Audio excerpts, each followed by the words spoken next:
রহমানির রহিম। Bangladesh insurance of club আয়োজিত আজ বিক্ষোভ সমাবেশে ইন্স্যুরেন্সের যারা গ্রাহক, আমার নেতা সৈয়দ মোজাম্মেল হোসেন শাহীন, আমার সাধারণ সম্পাদক আমার মাসুদ সহ ইন্স্যুরেন্সের কর্মীবৃন্দ আমাদের এখানে উপস্থিত আছেন। বৈষম্য বিরোধী আন্দোলনে যিনি সম্মুখ যুদ্ধ করতে গিয়ে তার জীবন দেওয়ার উপক্রম হয়েছিল, একটি পা হারিয়েছেন বৈষম্য বিরোধী সংগঠনের কেন্দ্রীয় সভাপতি।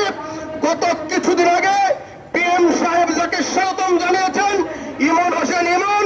আমাদের মাঝে অন্যান্য নেতৃবৃন্দ, সাংবাদিক ভাইয়েরা, আমার পক্ষ থেকে সবাইকে সালাম, আসসালামু আলাইকুম। নেতৃবৃন্দ, সাংবাদিক ভাইয়েরা, আজকের দিনটা কি দিন আপনারা জানেন? যে ব্যক্তি স্বাধীনতার ঘোষণা না করলে বাংলাদেশ হয়তো স্বাধীন হতো না, যে ব্যক্তি বাংলাদেশের প্রথম রাষ্ট্রপতি শহীদ প্রেসিডেন্ট জিয়াউর রহমানের উত্তরসূরি,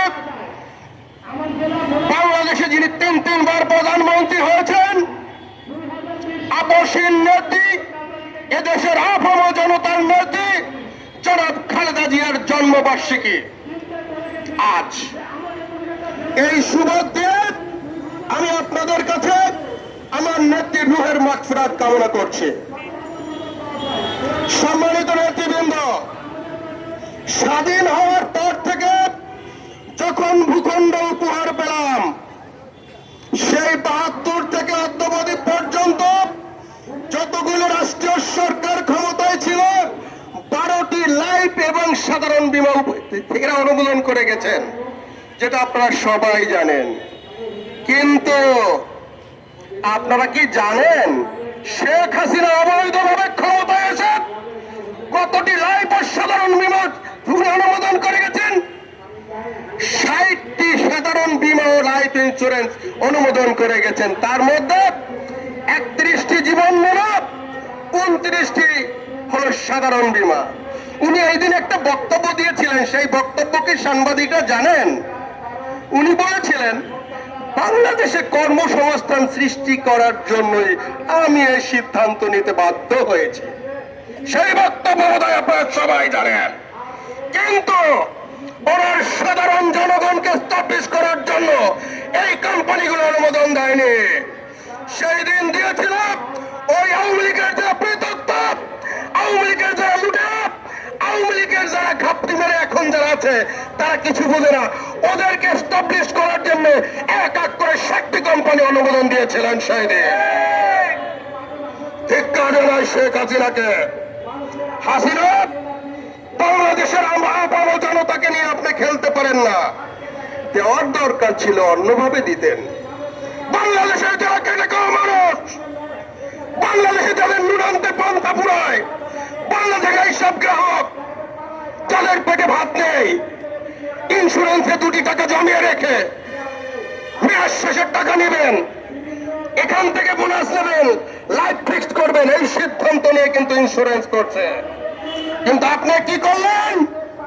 আপনার লুটেরাদের ইন্স্যুরেন্স কোম্পানি অনুমোদন দিয়ে বাংলাদেশের খেটে খাওয়া মানুষের হাজার হাজার কোটি টাকা লুট করার অবস্থান সৃষ্টি করে দিয়েছেন। ধিক্কার জানাই আপনাকে। ইন্স্যুরেন্স কোম্পানির আমি স্পষ্ট একটি কথা বলি, লুণ্ঠনকারী বাংলাদেশের বর্তমান আমাদের প্রধানমন্ত্রী তাদেরকে আপনাকে সশ্রদ্ধ ছাড়া করছে আপনি দেশের আইডল, ক্লাব অফ আপনার প্রতি অনুরোধ থাকবে। সেই অনুরোধটা হলো, বাংলাদেশের মাটি ও মানুষের যে নেত্রী ছিল বেগম খালেদা জিয়া, তিনি কিন্তু মৃত্যুবরণ করেননি। তাকে প্রয়োজন দিয়ে মৃত্যুর করে ধাবিত করেছে ওই শেখ হাসিনা। আপনার রাষ্ট্রীয় কারণে হয়তো সিদ্ধান্ত নিতে ব্যর্থ হবে, আমরা জনতা ইন্স্যুরেন্স ক্লাব আমরা সিদ্ধান্ত নিতে ব্যর্থ হব না। আগামী কয়েকদিনের মধ্যে শেখ হাসিনার বিরুদ্ধে মামলা হতে হবে। বেগম খালেদা জিয়াকে তার মৃত্যুর মুখে ধাবিত করার জন্য মামলা হবে, যদি না করেন আমরা ইন্স্যুরেন্স ক্লাব মামলা করতে বাধ্য হব। এবং বাংলাদেশের যারা খেটে খাওয়া মানুষ, যারা ইন্স্যুরেন্সকে তাদের ভিত্তি মনে করে, ইন্স্যুরেন্সকে তাদের মাথা গোজার ঠাঁই মনে করে, ওই ডাইনি শেখ হাসিনা এই ইন্স্যুরেন্স কোম্পানিকে লুটে পুটে খাওয়ার জন্য তার তাদের যে সুযোগ দিয়েছে, হাজার হাজার কোটি টাকা লন্ডন করেছে, ভারত থেকে এনে বাংলাদেশের মাটিতে বিচার করে আমাদেরও তার টাকা ফেরত দিতে হবে। সম্মানিত নেতৃবৃন্দ, বৈষম্য বিরোধী আন্দোলন, আমার এই ভাইটি জীবন দিতে গিয়েছিলেন, একটি পা হারিয়েছেন।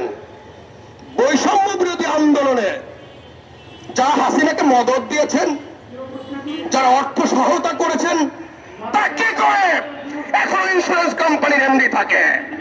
আমার প্রশ্ন আপনার কাছে, কি করে ওইসব যে ইন্স্যুরেন্স গুলি, বাংলাদেশের বই পড়ে ইন্স্যুরেন্স, সেই ইন্স্যুরেন্স গুলি এখনো বাংলাদেশে বহাল তবিয়তে আছে, তাদের কোনো ফান্ড নেই, এখনো মানুষের কাছ থেকে কোটি কোটি টাকা হাতিয়ে নিচ্ছে। এদেরকে বিচারের আওতায় আনতে হবে।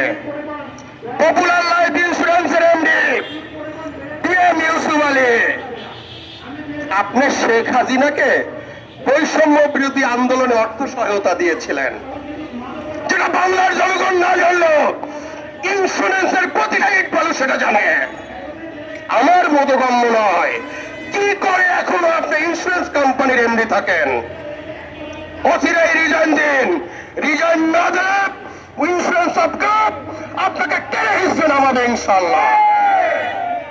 সম্মানিত নেতৃবৃন্দ, আমাদের আন্দোলন এখান থেকে শুরু। বিগত দিনে আমি সাধারণ সম্পাদক ছিলাম, ইন্স্যুরেন্স ক্লাব দিয়ে অনেক প্রোগ্রাম আমি করেছি। আজ এখান থেকে শপথ নিয়ে যাব, সেটি হলো যতক্ষণে ইন্স্যুরেন্স কোম্পানিগুলো আওয়ামী লীগের দোষর মুক্ত না হবে, যতদিনে ইন্স্যুরেন্স কোম্পানিগুলো আমজনতাকে, এদেশের খেটে খাওয়া মানুষের টাকা ফেরত না দেবে, ততদিনে আমরা ঘরে ফিরে যাব না। আগামীর আন্দোলন খুঁটিয়ে দেখতে হবে। শেখ হাসিনা আওয়ামী লীগ প্রেতাত্মা কারে কারে ইন্স্যুরেন্স কোম্পানি অনুমোদন দিয়েছে, তাদের খুঁজে বের করে বিচারের আওতায় আনতে হবে। বিচার শুরু হবে। আমার বাংলাদেশের প্রধানমন্ত্রী, আপনি মনে করবেন না আপনি একা, বাংলাদেশের শুধু বিএনপি নয়, আপামর জনতা আপনার পাশে আছে এবং থাকবে। যে কোনো ব্যাপারে আপনি সঠিক সিদ্ধান্ত নিয়ে কাজ শুরু করবেন। পাছে লোকে কিছু বলে, জামাত টামাত কি বললো, এ নিয়ে আপনার মাথা ঘামানোর কোনো দরকার নেই। এনসিপি ওন্দা বলেন, ওন্দা বৈষম্য বিরোধী আন্দোলনের নেতৃত্ব দিয়েছে, দেখা যায় আসলে কারা নেতৃত্ব দিয়েছে। কথা সাবধান হয়ে বলবেন। আমাদের নেতা জনাব তারেক রহমান লন্ডন থেকে দিক নির্দেশনা দিয়ে প্রতিটা সেক্টরকে এস্টাবলিশ করে বৈষম্য বিরোধী আন্দোলন সাকসেস করেছেন। ভুলে যাচ্ছেন সে কথা?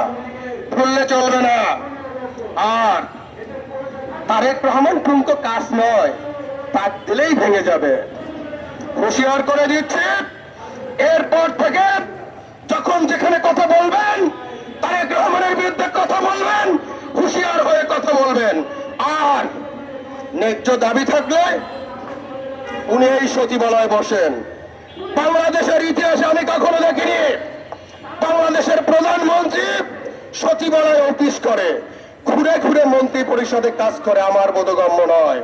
এবার দেখেছি আমার নেতা, বর্তমান বাংলাদেশের প্রধানমন্ত্রী তারেক রহমান প্রতিটা দপ্তরে ঘুরে ঘুরে বাংলাদেশের আপামর জনতার উন্নয়নের লক্ষ্যে প্রতিটা সেক্টরকে এস্টাবলিশ করার জন্য তিনি কাজ করছেন, সচিবালয়ে রীতিমতো অফিস করছেন। এটা আপনাদের জন্য অনেক পাওয়া। বক্তব্য শেষ করব। সর্বোপরি কথা, জামাত বৈষম্য বিরোধী নেতারা উস্কানিমূলক কোনো কথা বলবেন না, হুঁশিয়ার দিয়ে দিলাম। উস্কানিমূলক কথা বন্ধ করুন, সমঝোতায় আসুন, আপনাদের সমস্ত দাবি দাওয়া মেনে নেওয়া হবে। এই বলে ইন্স্যুরেন্স ক্লাব অফ বাংলাদেশের সমস্ত নেতা ও কর্মীকে ধন্যবাদ জানিয়ে এবং যারা ইন্স্যুরেন্স করেছেন, যারা মাঠ পর্যায়ের গ্রাহক, তাদেরকে একটি বাণী দিয়ে আমি আমার সংক্ষিপ্ত বক্তব্য শেষ করবো। সেই বাণীটি হলো কি, হতাশ হবেন না। আমার মতো ছোট্ট নগণ্য একটি ছেলে, ইন্স্যুরেন্স ক্লাবের নেতা ও কর্মীরা আপনাদের পাশে আছে। যে করে হোক বাংলাদেশের যারা ইন্স্যুরেন্স করেছেন, বাংলাদেশে যাদের বীমা আছে, সাধারণ বীমা আছে, মৃত্যু দাবি পাচ্ছেন না, প্রতিটা পঙ্কুনে পঙ্কুনে পরিশোধ করতে বাধ্য করবো ইন্স্যুরেন্স কোম্পানিকে। এই বলে আমি আমার সংক্ষিপ্ত বক্তব্য শেষ করছি।